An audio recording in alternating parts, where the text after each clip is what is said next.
कोई ऐसे क्लाइंट्स आपके पास आए हैं जिनका वीजा ना लग रहा हो या जिनको बड़ी फॉरेन कंट्रीज के अंदर जाने में बड़ी दिक्कत आ रही हो? काफी लोग आते होंगे ना। अभी हम किसी पंडित जी के पास जाते हैं, किसी ज्योतिष के पास जाते हैं, तो सबसे पहले तो वो हमारी कुंडली देख लेता है। बिल्कुल। कुंडली देखने के बाद फिर वो लगन देखता है, घर देखता है, कौन सा ग्रह किस घर के अंदर बैठा हुआ है। तो ऐसे ऐसे करके वो सारी प्रेडिक्शन अपनी बताते हैं, लेकिन फिर बाद में वो बोलते हैं कि आपको जो है जी ये वाला पत्थर पहनना पड़ेगा, आपको ये वाला नग धारण करना पड़ेगा। कि क्या हमें जो जेमस्टोन जितने भी रहते हैं वो हमें कुंडली के आधार पर पहनने चाहिए, क्या हमें अपनी डेट ऑफ बर्थ के अनुसार पहनने चाहिए?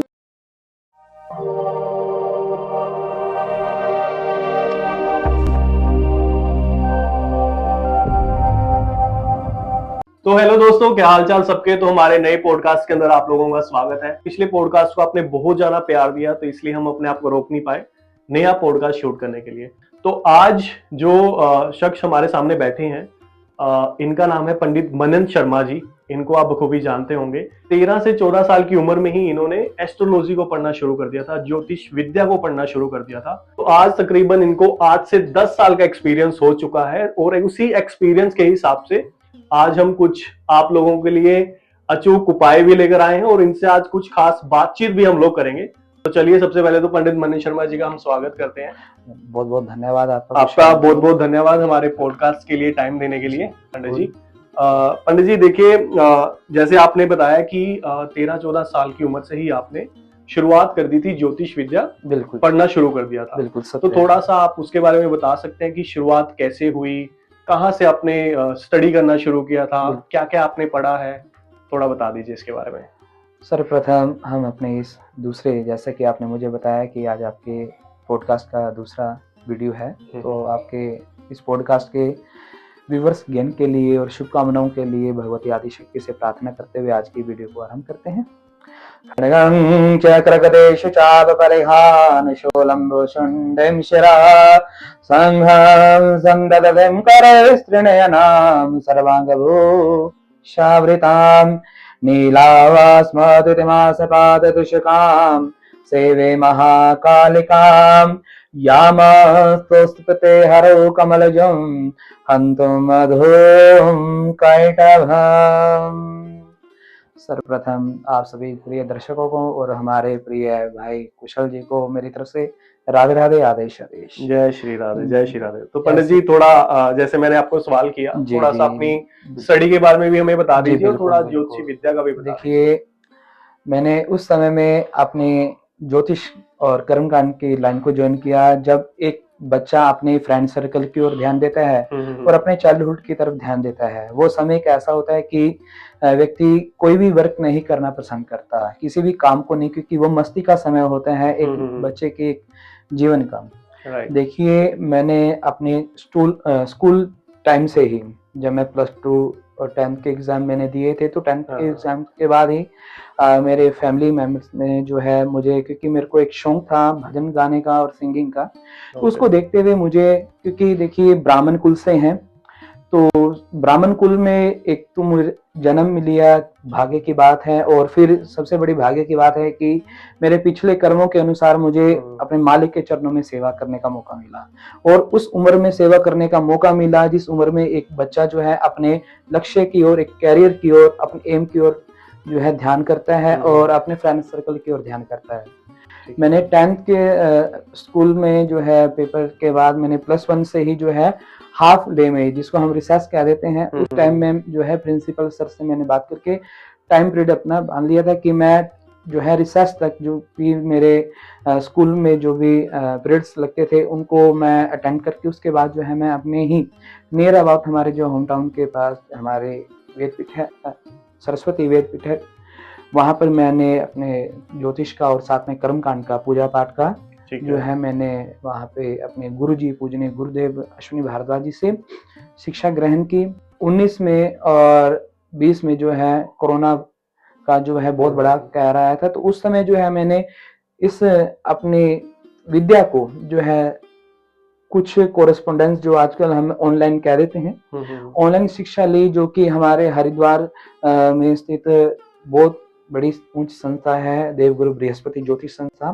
ठीक है। वहां से जो है मैंने लेक्चर लेना शुरू किया। मेरे फैमिली में से कोई ऐसा पर्सन नहीं है, ना ही मेरे 5 पीढ़ी जो हम कह देते हैं कि मेरे नान का परिवार से, और ना ही मेरे ग्रैंडफादर की तरफ से कोई भी ऐसा पर्सन नहीं है जो कि एक एस्ट्रोलॉजर हो, ज्योतिषी हो या कोई पंडित हो।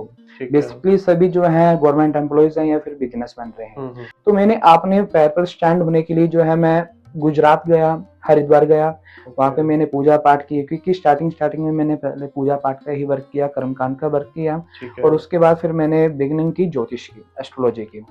फिर मेरी मुलाकात गुरुजी के आशीर्वाद से, मेरे दादा गुरुजी शैलेंद्र नाथ अघोरी जी, जो कि कामाख्या शक्तिपीठ के बहुत बड़े साधक हैं, जो कि आपके तंत्र विद्या के सम्राट जाने जाते हैं। उनके पास मैं सेवा के लिए किया गुरुजी की आज्ञा से, और वहां से देखिए कहते हैं कि मांगने पे तो पानी और बिन मांगे दूध। तो मैं वहां पे केवल सेवा के लिए गया था, और उस सेवा भाव से जो मुझे वहां से शिक्षा मिली, आज वो मैं अपने यजमानों के लिए, जिनको आप क्लाइंट कह देते हैं, उनकी पीड़ाओं को निवारण के लिए, उनकी समस्याओं को दूर करने के लिए मैं उनके द्वारा दी हुई शिक्षा को और अपने जो गुरु जी के द्वारा शिक्षा है उन सबको मिलाकर और अपने सेल्फ स्टडी को मिलाकर उपायों को और जो भी मैं क्रिया करवाता हूँ उनके निमित्त रेमेडीज उनके द्वारा उनकी परेशानियों का हल करवाता हूँ।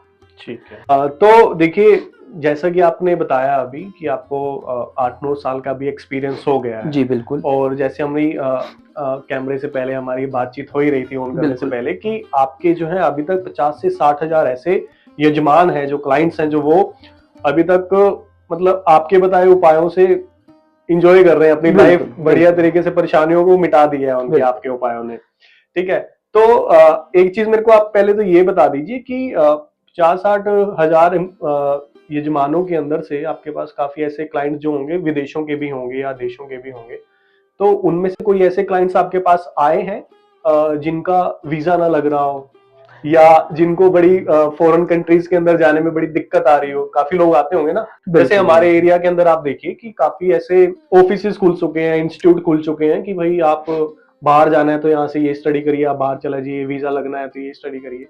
ऐसा कोई आया है आपके पास अभी तक कि जिसका वीजा ना लगा हो, आपके बताए उपायों के कारण उसका वीजा लग गया हो? देखिए कुशाल जी, आज का युग एक ऐसा समय आ चुका है कि हर व्यक्ति जो है पैसे कमाने के लिए विदेश को जा रहा है, और विदेश को देखिए जाने के लिए कोई समस्या नहीं है। वो स्टडी, अगर स्टूडेंट है तो स्टडी वीजा से जाता है, या अगर कोई बड़ा पर्सन है तो विजिटर वीजा से जाता है। देखिए टाइमिंग की जो आपके विदेश जाने के समय रहता है वो कोई ज्यादा समय नहीं रहता इंस्टीट्यूट वालों के तरफ से भी, और जो भी उनका वर्क रहता है, जो भी उनके कह लीजिए कि जो भी उनकी टर्म्स और कंडीशन के अकॉर्डिंग रहते हैं। बट मेन वहां पे अड़चन जब आती है जब या तो पर्सन को वीजा नहीं मिल पाता, और या फिर उसको जो है एम्बेसी की तरफ से कोई भी जो है एक्सक्यूज नहीं मिल पाता। ठीक है, रिफ्यूजल आ जाती है। ऐसे मेरे पास कई केस आए हैं कुशाल जी, मैं आपको बता दूं कि 90% पर्सन के जो है रिफ्यूजेस आते थे। और जो है रिफ्यूजेस आने के बाद उनका जो है मन टूट जाता था कि नहीं, क्योंकि देखिए इंस्टीट्यूट वाले जो है, अगर कोई भी पर्सन जाता है उनके पास, आपको भी मालूम होगा कि 5 से 6 महीने का वो टाइमिंग लेते थे, और 6-5 महीने का अगर कोई पर्सन वेट करता है और उसके बाद उसको एक्सक्यूज में रिफ्यूज मिल जाए, जो कि बिल्कुल ही उसका बंद हो जाता है, जहाँ वो सोचता है कि उसकी एक पसंदीदा जो है कंट्री होती है, उसकी एम कंट्री होती है कि मैंने वहां पर जाके अपना बिजनेस सेटल करना है, फ्यूचर करियर बनाना है, उस कंट्री का उसको रिफ्यूज मिल जाता है, तो वो व्यक्ति जो है टूट जाता है बिल्कुल 5-6 महीने की वेट करने के बाद।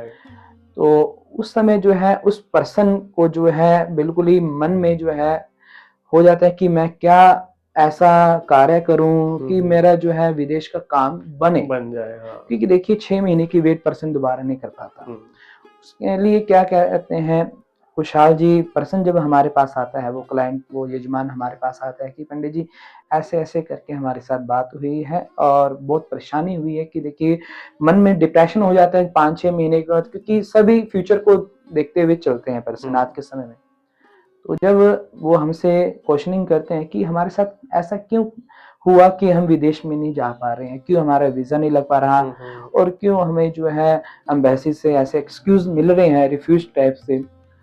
तो सबसे पहले देखिए कुशाल जी क्या रहता है, हमारे बर्थ चार्ट को रीड किया जाता है।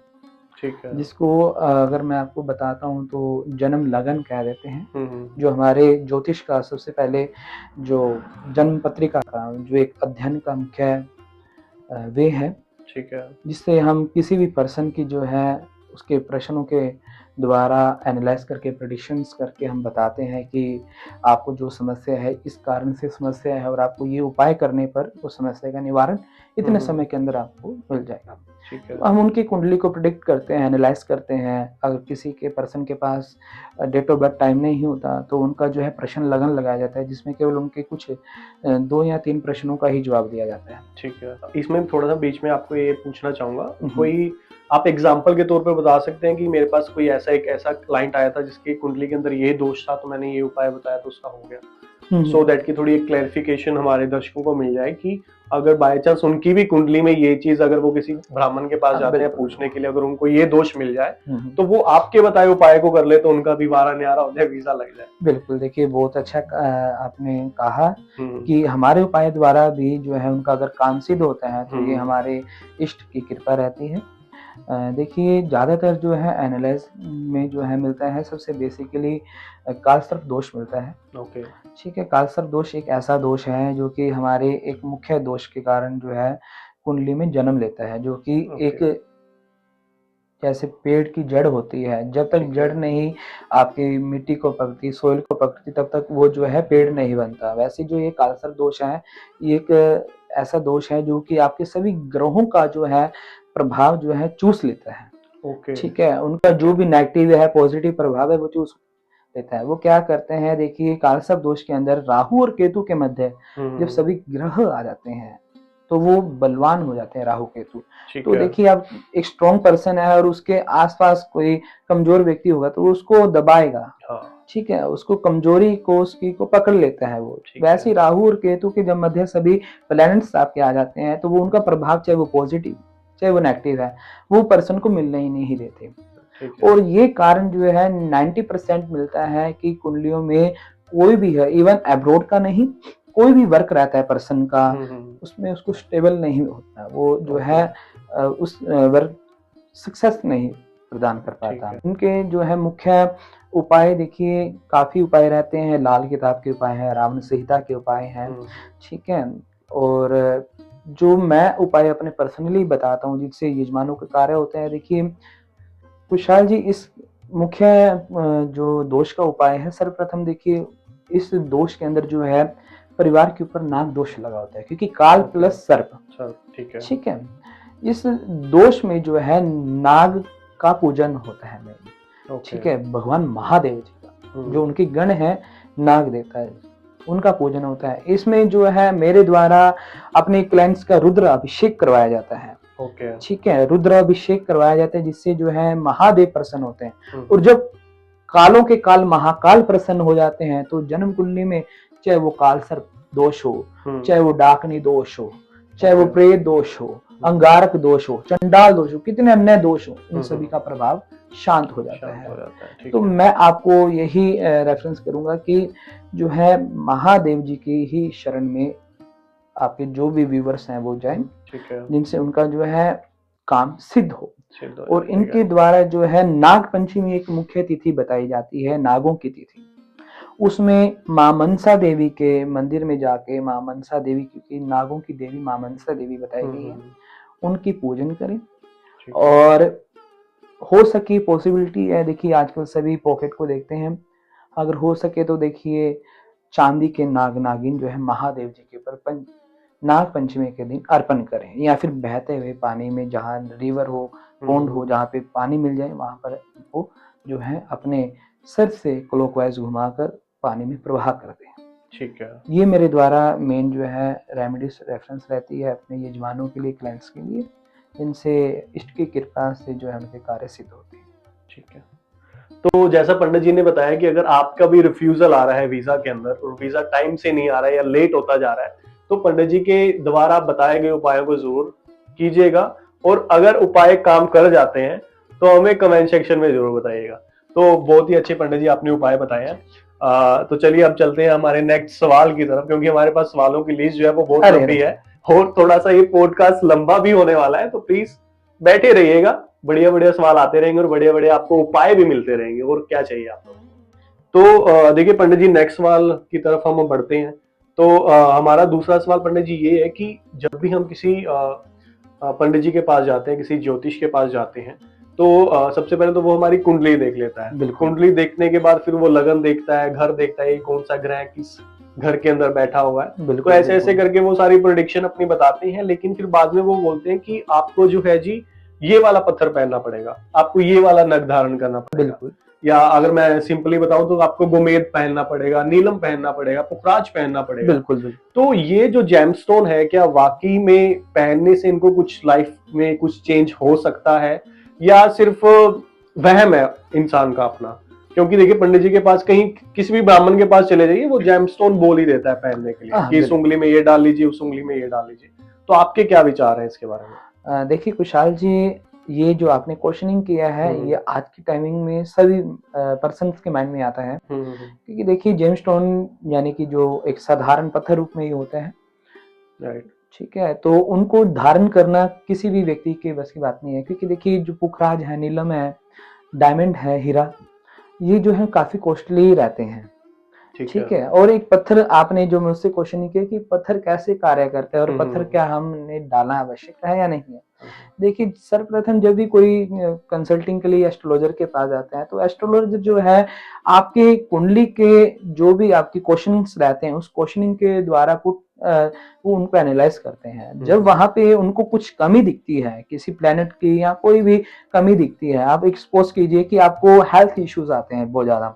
हमारे पास कई ऐसे पर्सन आते हैं कि पंडित जी हेल्थ इश्यूज काफी रहते हैं हमें, ठीक है, जो बॉडी है वो गिरी गिरी रहती है, ठीक है, नेगेटिव थॉट्स बहुत आते हैं माइंड में, तो इसको कैसे हम दूर करें, ठीक है। तो इसमें देखिए दो वे रहते हैं। एक जो हमारी वैदिक रेमेडीज होती है, जो हमें उपाय बताते हैं, कोई दान का उपाय करना है, या कोई हमें किसी पर्सन को कुछ दान करना है, या रिवर में दान करना है, ठीक है। तो ऐसे कुछ वैदिक उपाय होते हैं। और एक दूसरा उपाय होता है रत्न का, ठीक है। जो पर्सन देखिए पॉकेट उसकी रेफर करती है कि रत्न वो धारण करता है, तो हम उनको रत्नों के लिए जो है बताते हैं कि आप ये रत्न डालिए। देखिए जब शरीर जो हमारा कमजोर रहता है, जब कोई पर्सन पूछने आता है कि पंडित जी हमारे जो है हेल्थ इश्यूज काफी रहते हैं, तो उनका जो लगन होता है, लगनेश जो होता है, लगनेश जैसे आप सपोज कीजिए गुरु है, ठीक है, लगन गुरु है और गुरु जो है कमजोर है उस व्यक्ति का, तो हम उसको रेफर करते हैं कि आप पुखराज धारण कीजिए,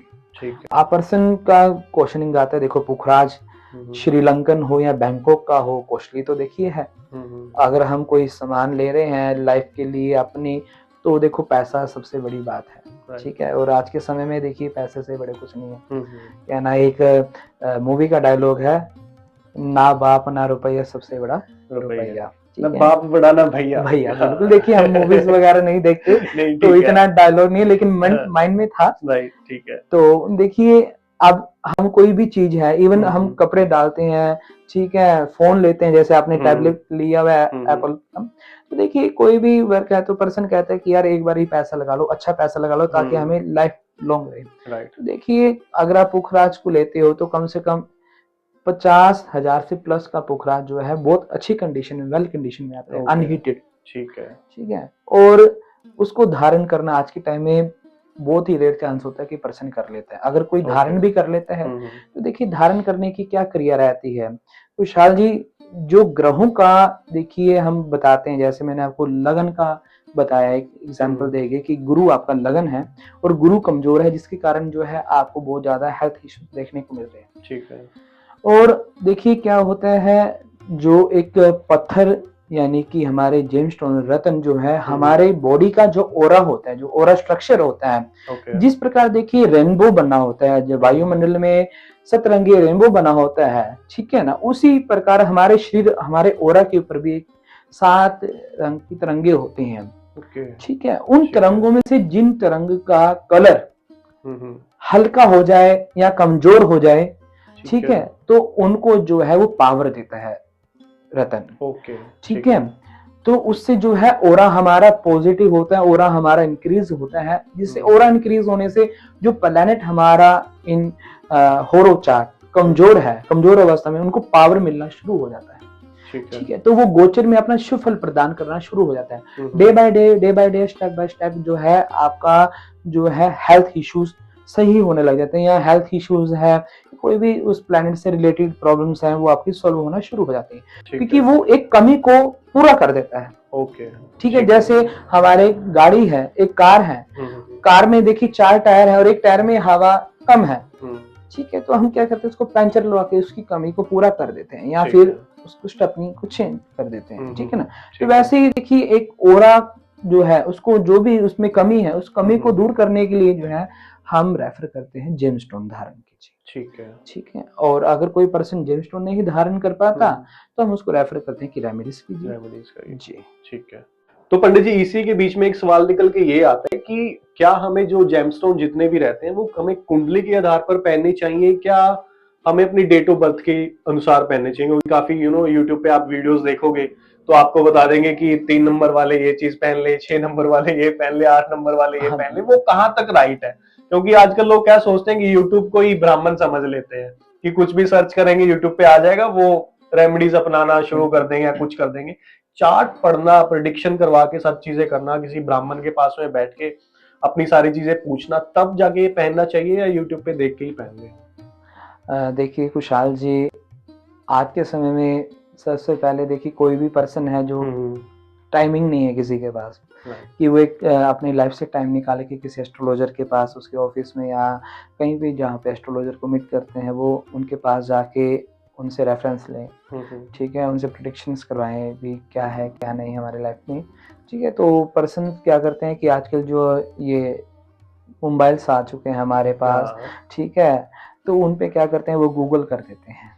राइट, ठीक है, वहाँ पे गूगल के ऊपर वो लिख देते हैं कि हमें कौन सा रंग धारण करना चाहिए। ठीक है, वस्त्रों का कौन सा नग धारण करना चाहिए। ठीक है, हमें क्या खाना चाहिए, क्या पीना चाहिए।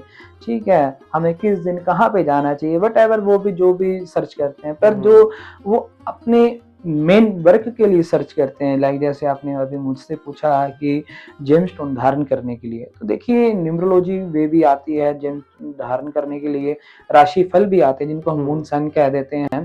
ठीक है, और देखिए आज के समय में एक थर्ड जो है एस्ट्रोलॉजी के अंदर, ठीक है, एक थर्ड नई वो आई है जिसको हम जो है टैरो कार्ड कह देते हैं। टैरो कार्ड के द्वारा भी जो है पर्सन जो है जेमस्टोन पहन लेते हैं। परंतु देखिए जो हमारे प्राचीन सिद्धांत चलते आ रहे हैं वो हमारी जो है ज्योतिष के अंदर, एस्ट्रोलॉजी के अंदर जो है जन्म कुंडली, ठीक है, उसके सिद्धांत पर जो है आपको रतन धारण करना चाहिए। क्योंकि देखिए हमारी जन्म कुंडली के अंदर जो भाव है, जो हाउसेज हैं हमारी जन्म कुंडली के अंदर, मैं कुछ अपने दर्शकों को भी बता देता हूँ कि हमारी जन्म कुंडली के अंदर 12 भाव होते हैं। ठीक है, लगनेश, कर्मेश, भागेश, मार्केश। ठीक है, तो जो सबसे बड़ा इसमें मार्केश भाव है, मार्केश भाव जो है हमें कष्ट प्रदान करता है। ठीक है, कष्ट ही मिलती है मार्केश भाव से। उसमें कोई भी प्लैनेट होगा, उस प्लैनेट का अगर हमने गलती से भी जो है धारण कर लिया नग, तो आप ये समझिए कि हम उसको बल दे रहे हैं, है ना। तो वैसे ही जो देखिए न्यूमरोलॉजी है, टैरो है और राशिफल है। ठीक है, देखिए मेन जो सिद्धांत बताता है वो जन्म कुंडली के अंदर जो है मार्केश भाव को छोड़ के आप किसी भी भाव के जो है नग धारण कर सकते हैं। परंतु मैं रेफरेंस ये दूंगा कि देखिए थोड़ा सा समय निकाल के क्या आप एस्ट्रोलॉजर से कंसल्टिंग नहीं ले सकते क्या? क्योंकि देखिए हम अपनी लाइफ को स्पॉइल कर देते हैं। कहने को एक छोटा सा नग है वो, ठीक है, परंतु जो उसका प्रभाव पड़ता है जीवन के ऊपर वो बहुत बुरा पड़ता है। नहीं है, आप अगर 10 मिनट निकाल के अपनी लाइफ ना स्पॉइल हो, इसलिए आप एस्ट्रोलॉजर से कंसल्टिंग करवा लें तो मच बेटर है आपका कि होरोस्कोप रीड करवा के ही जेमस्टोन धारण करना चाहिए। तो जैसा पंडित जी ने बताया कि जेमस्टोन को हमेशा जो है एस्ट्रोलॉजर से कंसल्ट करके ही धारण करें, ऐसे ही यूट्यूब पे वीडियो देख के मत धारण करिएगा। तो जैसा पंडित जी हमने ये सारी चीजें तो आप तो जान ली है जेमस्टोन के बारे में, लेकिन एक सवाल ये भी निकल आता है बीच में कि जेमस्टोन को धारण कैसे किया जाए, क्योंकि देखिए जैसे पुखराज हो गया, नीलम हो गया, ये बड़े महंगे महंगे रत्न है, तो इनका थोड़ा सा पता भी होना चाहिए कि हम किस तरीके से इसको धारण करें, और टाइमिंग हम किस तरीके से मतलब जान सकते हैं कि कौन सी टाइमिंग सही रहेगी किस रत्न को धारण करने के लिए। और एक सवाल बीच में एक और ये जोड़ना चाहूंगा कि कितने साल तक एक रत्न को हम धारण कर सकते हैं, 4 साल, 5 साल या 10 साल तक भी एक रत्न को धारण कर सकते हैं, तो इसके बारे में थोड़ा बताइए आप। देखिए कुशाल जी, ये तो आप अपने व्यूवर्स के लिए काफी बेनिफिट वाले जो है उनके लिए क्वेश्चनिंग पूछ रहे हैं ताकि उनको लाभ ही मिले आपके द्वारा। ठीक है ना, बहुत अच्छी बात है। देखिए क्या है खुशहाल जी, जो जेमस्टोन होते हैं ना, इनके डे होते हैं। जैसे हम किसी भी एक सपोज कीजिए हम जो है पुखराज धारण कर रहे हैं, पुखराज हमारा जो है गुरु का जो है रत्न रहता है, ठीक है, और हमें ये थर्सडे को डालना चाहिए। अब ये किस टाइम डालना चाहिए, देखिए जो वीरवार को है गुरु का दिन होता है, और जो पुखराज है वो गुरु का ही ग्रह का रत्न है, ठीक है। तो हमें जो ये धारण करने का समय रहता है, देखिए हमारे ज्योतिष के अंदर जो है होरा होता है, ठीक है, जो होरा होता है उसके अंदर समय सारणियां होती हैं, ठीक है। उन समय सारणी के अंदर एक ऐसा समय आता है जो कि ग्रहों का समय होता है, वो सूर्य उदय के 1 घंटे के मध्य तक वो ग्रह का समय रहता है। जैसे आपका जो समय है, जैसे आपने आपको बताया कि वीरवार यानी गुरु का पुखराज आपको धारण, तो सूर्य उदय का जो समय रहेगा उसके 1 घंटे के भीतर भीतर आपको जो है सूर्य उदय के बाद आपको वो धारण कर लेना है, ठीक है। आप धारण की क्या विधि रहती है, देखिए कोई भी आप जो है नग बनवाते हैं, स्टोन बनवाते हैं, तो देखिए वो हमारा जो है ज्वेलरी पर जाता है, तो ये ज्वेलरी क्या करता है, उसको धातु के अंदर बनाता है, ठीक है। अब देखिए उसको कैसा हाथ लगता है, ठीक है, वो कहाँ पे रखा जाता है, वो शुद्ध हो जाता है। सबसे पहले उसको शुद्ध करें आप, ठीक है। शुद्ध कैसे करें, देखिए उसको गंगा जल में आप जो है रात को डुबो लीजिए, ठीक है, या फिर आप जो है उसको दूध के अंदर डुबो के रख लीजिए रात को, ठीक है। अगर हो सके तो महादेव जी के देवालय में जाके भगवान महादेव जी की शिवलिंग के ऊपर रख के आप उसको जो है महादेव जी के मंत्र से चैंटिंग करके ही केवल जो है उसको आप शुद्ध करके, ठीक है, उसको धारण कर लीजिए उस समय सारणी के अंदर, ठीक है। ये आपकी धारण की विधि रहती है, ठीक है। और जो है आपने मुझसे दूसरा क्वेश्चन ये पूछा कि कितने टाइम पीरियड तक जो है जेमस्टोन धारण होते हैं। देखिए जो हमारे रत्न होते हैं, जैसे आपका पुखराज है, नीलम है, हीरा है, जो रत्नों में आते हैं, ये तो हमारा जो है 5 साल तक चल जाते हैं, मच बेटरली चल जाते हैं। इसमें आप जो है इनको रिचार्ज कर सकते हैं, क्योंकि जो हमारे रत्न होते हैं ये भी रिचार्जेबल होते हैं, आप इनको रिचार्ज कर सकते हैं, ठीक है। वो भी मैं आपको बताऊंगा कि किस विधि से आप रिचार्ज कर सकते हैं। जो हमारे उपरत्न होते हैं, जैसे पुखराज का जो है पीला हकीक है, ठीक है ना, सुनैलिया है, ठीक है, नीलम का नीली है जिसको नीली कह देते हैं, ठीक है। आपके डायमंड का जो है, हीरे का जो है जरकन है, ठीक है ना। तो ये जो उपरत्न होते हैं ये लगभग आपको 2.5 से 3 साल बाद चेंज कर लेने चाहिए, क्योंकि ये उपरत्न होते हैं, एक काम चलाऊ होते हैं कि पर्सन का जो है कुछ टाइम के लिए काम चल जाता है, तो उसके बाद फिर इसको आप चेंज कर लीजिए, क्योंकि ये हल्के होते हैं, कॉस्टली भी ज्यादा नहीं होती, तो इसको बाय कर सकते हैं हम दोबारा, ठीक है। ये आपके रहते हैं। और जैसे मैं आपको बता रहा था कि जो रिचार्ज रहते हैं, जैसे आप पुखराज धारण कर रहे हैं, ठीक है, पुखराज आपको 5 साल प्लस हो गए और आप कहते हैं कि इसकी पावर जो है कमजोर लग रही है मुझे, तो आप क्या कर सकते हैं, वीरवार से 1 दिन पहले यानी बुधवार की नाइट को आपने जो है पुखराज को आपने हल्दी वाले पानी के अंदर ड्रॉप कर देना है, और अर्ली मॉर्निंग में फिर उसी विधि के द्वारा ही आपको उसको धारण करना है। और एक बात मैं आपको और बताऊंगा जो आपके दर्शकों को बहुत जानकारी मिलेगी उससे। देखिए जो हम धारण करते हैं नग, देखिए हम सुबह टॉयलेट का यूज करते हैं, ठीक है, उस समय जो है अगर हम अपने नग को उतार के, रिंग से उतार के उसको दोबारा स्नान करने के बाद धारण करें, तो उससे भी जो है उनकी पावर डिक्रीज नहीं होती, क्योंकि जो हमारा टॉयलेट होता है उसमें बहुत ज्यादा नेगेटिविटी रहती है, ठीक है। तो जो है हम अगर वो यूज करते हैं टॉयलेट के समय में, तो पावर जो उसकी ऑटोमेटिकली डिक्रीज होती है, ठीक है। तो इस चीज का भी दर्शक जरूर ध्यान रखें। तो बहुत ही अच्छी चीज पंडित जी आपने बताई। तो हमारे दर्शक तो भाई साहब खुश हो रहे होंगे कि घर बैठे हुए उनको इतने अच्छे अच्छे उपाय जानने को मिल रहे हैं, और जेमस्टोन के बारे में इतनी नॉलेज, आपको बहुत ज्यादा नॉलेज है। बहुत बहुत धन्यवाद आपका इतनी नॉलेज हमारे दर्शकों के साथ भी बांटने के लिए।